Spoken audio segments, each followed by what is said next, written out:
16 जुलाई 1969 Florida का Kennedy space centre.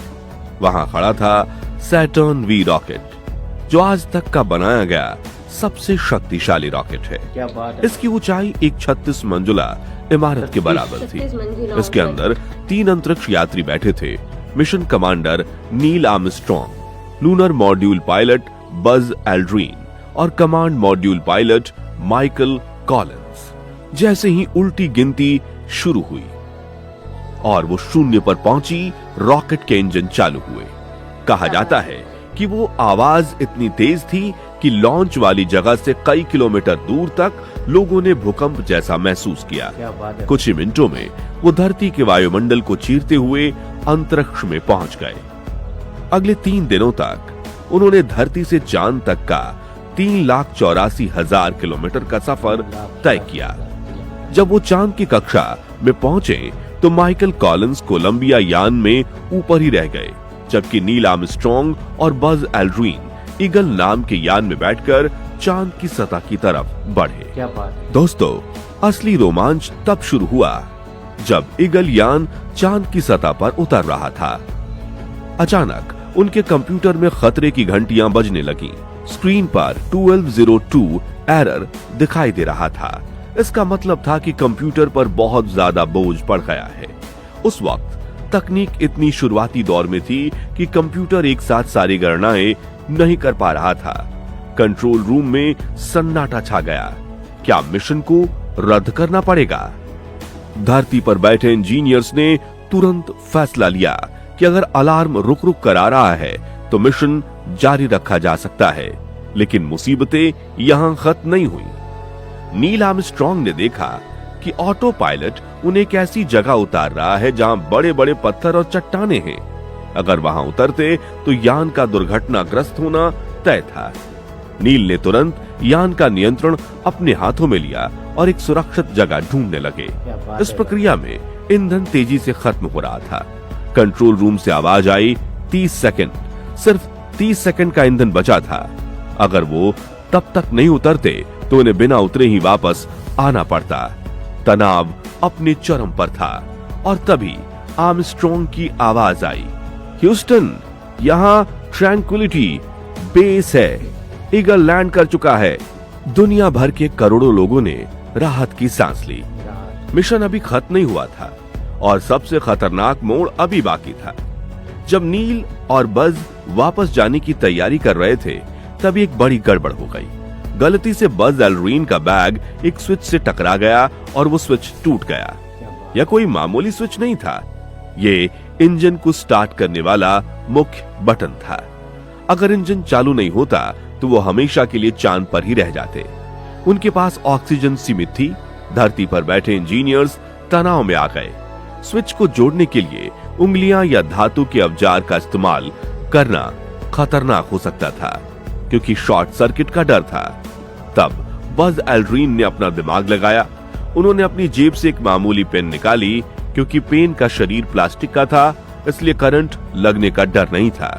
उन्होंने उस पेन को टूटे हुए स्विच के अंदर डाला और घुमा दिया और इंजन चालू हो गया। क्या बात है। एक छोटी सी पेन ने उनकी जान बचा ली और उन्हें वापस कक्षा में माइकल कॉलिंस के पास पहुंचा दिया। सबसे बड़ा सवाल, क्या ये मिशन झूठ था? अपोलो 11 की सफलता के बावजूद आज भी कुछ लोग मानते हैं कि ये मिशन नकली था और सब कुछ एक फिल्म स्टूडियो में शूट किया गया था। आइए इन अफवाहों का सच जानते हैं। सबसे पहले, हवा में लहराता झंडा। लोग कहते हैं कि अंतरिक्ष में हवा नहीं होती, तो अमेरिकी झंडा लहरा कैसे रहा था? सच ये है कि नासा के इंजीनियरों को पता था कि वहां हवा नहीं है, इसलिए झंडा लटकेगा और दिखेगा ही नहीं। इसलिए उन्होंने झंडे के ऊपर धातु की छड़ लगाई थी ताकि वो खुला रहे। जब यात्रियों ने उसे लगाया तो छड़ हिलाने की वजह से झंडे में कंपन हुआ, जो लहराने जैसा लगा। दूसरा, तस्वीर में तारे नहीं दिखे। लोग पूछते हैं कि आसमान काला था तो तारे क्यों नहीं दिख रहे? सही बात है। ये कैमरे की सेटिंग का कमाल है। चांद की सतह सूरज की रोशनी से चमक रही थी। कैमरे का फोकस यात्रियों और यान पर सेट था। अगर कैमरा तारों की फोटो लेने के लिए सेट किया जाता तो यात्रियों की फोटो पूरी तरह सफेद हो जाती। सबसे बड़ा सबूत यह है कि अमेरिका का दुश्मन सोवियत संघ भी इस मिशन पर नजर रख रहा था। अगर अमेरिका ने धोखाधड़ी की होती तो रूस सबसे पहले पूरी दुनिया को बताता। अमेरिका की बड़ी सफलता, अपोलो मिशन ने दुनिया को बदल दिया। इस मिशन की वजह से तकनीक में बहुत बड़ी तरक्की हुई। आज हम जो माइक्रोचिप, बिना तार वाले औजार और पानी साफ करने वाली जो मशीनें यूज करते हैं, उनकी तकनीक कहीं ना कहीं इसी मिशन से निकली है। क्या बात। लेकिन इसकी कीमत बहुत ज्यादा थी। उस समय इस पर अरबों डॉलर खर्च हुए थे। जनता ने सवाल उठाना शुरू किया, इतना पैसा अंतरिक्ष पर खर्च क्यों हो रहा है, जबकि धरती पर बहुत गरीब लोग भी हैं। इस दबाव के कारण 1972 में अपोलो कार्यक्रम बंद कर दिया गया। लेकिन 50 साल बाद इंसान वापस जा रहा है। नासा का नया आर्टेमिस प्रोग्राम तैयार है। इस बार मकसद सिर्फ चांद पर जाना ही नहीं, बल्कि वहां रहना है।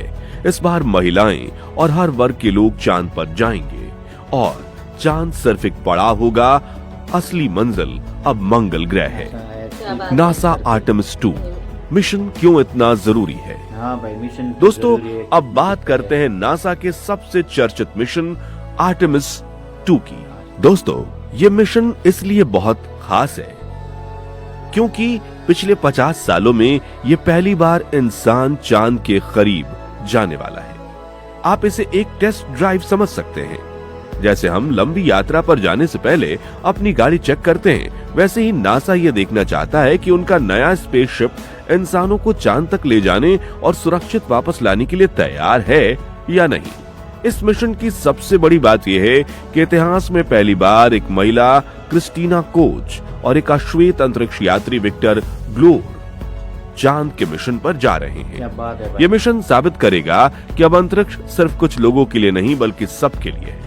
अगर यह मिशन सफल हुआ, तभी अगला मिशन आर्टेमिस 3 जाएगा, जिसमें इंसान सच में चांद की जमीन पर कदम रखेगा।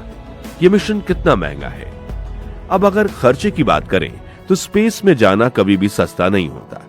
आर्टेमिस 2 मिशन की कीमत सुनकर आप हैरान रह जाएंगे।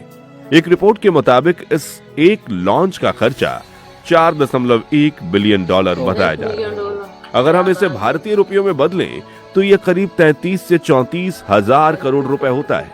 यह रकम इतनी बड़ी है कि इससे कई छोटे देशों की पूरी अर्थव्यवस्था चल सकती है। इतना पैसा इसलिए लग रहा है क्योंकि नासा ने बिल्कुल एक नया और बहुत ही शक्तिशाली रॉकेट एसएलएस और ओरियन नाम का स्पेसशिप बनाया है, जो पुरानी तकनीक से कहीं ज्यादा सुरक्षित और हाईटेक है। लॉन्च का प्लान और मिशन का अंत। अब जानते हैं नासा का प्लान क्या है।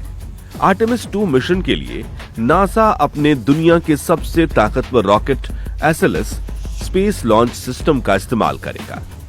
इसमें 4 अंतरिक्ष यात्री बैठकर फ्लोरिडा से उड़ान भरेंगे। ये मिशन 10 दिनों का होगा। लॉन्च, रॉकेट इन्हें धरती से बाहर ले जाएगा। लूप, ये लोग चांद पर उतरेंगे नहीं, बल्कि चांद के पीछे से होकर उसका एक लंबा चक्कर लगाएंगे। वे चांद की सतह से लगभग 10,000 किलोमीटर दूर से उसे देखेंगे। रिटर्न, अपना काम पूरा करने के बाद ये स्पेसशिप बहुत तेज रफ्तार से धरती की तरफ वापस आएगा। अंत में ये प्रशांत महासागर में गिरेगा, जहां से नासा की टीम और नेवी इन्हें सुरक्षित बाहर निकाल लेगी। दोस्तों, नासा के इस मिशन से जुड़ी हर खबर पर आपको वीडियो मिलती रहेगी। अगर आपको ये वीडियो पसंद आई और आपको इससे कुछ नया सीखने को मिला तो वीडियो को लाइक जरूर करें और अपने दोस्तों के साथ शेयर करें। कमेंट में बताएं कि क्या आपको लगता है कि हमारे जीते जी हम मंगल ग्रह पर इंसान को उतरते देख पाएंगे। मिलते हैं अगली वीडियो में एक नई अपडेट के साथ। जय हिंद। हेलो दोस्तों, देखिए ये वीडियो खत्म हो चुका है। आपको ये देखिए वीडियो कैसा लगा है तो आप कमेंट में राय जरूर बताना। ये वीडियो आपको अच्छा लगा हो और अमेरिका बार बार वहां पे जा रहा है, इसका मतलब क्या 50 साल बाद, ठीक है ना, कुछ छुपा रहा है या कुछ है या ठीक नहीं है, इसके बारे में राय बताए, ठीक है ना। और ये वीडियो अच्छा लगा तो हमारे चैनल को सब्सक्राइब कर लें। जय हिंद, जय भारत। जय हिंद, जय भारत।